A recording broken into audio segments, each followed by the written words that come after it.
इन्होंने कोई दवा इस्तेमाल की थी, उस दवा के इस्तेमाल के बाद इनका पूरा चेहरा और जिस्म वगैरह सारा ये सूज चुका हुआ था। यानी कि पाँव में सूजन थी, चेहरे पे सूजन थी और बल्कि पूरा जिस्म जो था इनका मुतासर हो चुका हुआ था। इनको बिल्कुल सादा चीजें मैंने बताई थी जिसकी वजह से ये मुकम्मल तौर पर ठीक होगी, तो जिसको अडीमा के नाम से भी हम जानते हैं। उसमें ये होता है कि जिगर और उसके खादबीन जो आज़ा हैं गुर्दे, जब कोई भी आप एंटीबायोटिक दवा ज्यादा खाते हैं या दर्दों को रोकने में दवाइयाँ खाते हैं, तो अगर जिगर गुर्दे मुतासर हों जिसकी वजह से वो यूरिन के बनने का अमल सही नहीं हो रहा होता, तो जिस्म में वो रुकना शुरू होता है जो कि फुजला होता है और आपकी जिस्म जो है वो सूजन की कंडीशन में चला जाता है, जिसको एडिमा के नाम से हम जानते हैं। तो इसका बिल्कुल सिंपल सादा इलाज है मूली का पानी, और इसके अलावा खास तरह की अद्वियात भी हम साथ देते हैं जो कि आपके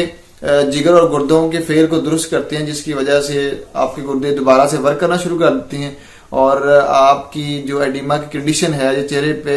जिसमें बाकी हिस्सों में सूजन वगैरह हो जाती है, वो 1-2 दिन के अंदर ही वो मुकम्मल तौर पर जो है वो खत्म हो जाती है। तो इनसे पूछते हैं इनका। मैं दवाई खाई थी, किसी डॉक्टर को पता, वो दवाई मेरे गुर्दे ने पाएगी तो मैं सूज गई थी, सारा जिस्म सूज गया था मेरा। फिर मैं शराफत पाई, इसने मतलब दवाई दी, कावा दसा नाल ते मूलियां का पानी दसे 2-3 दिन, मैं बिल्कुल ठीक हो गई, बिल्कुल मेरा आराम है।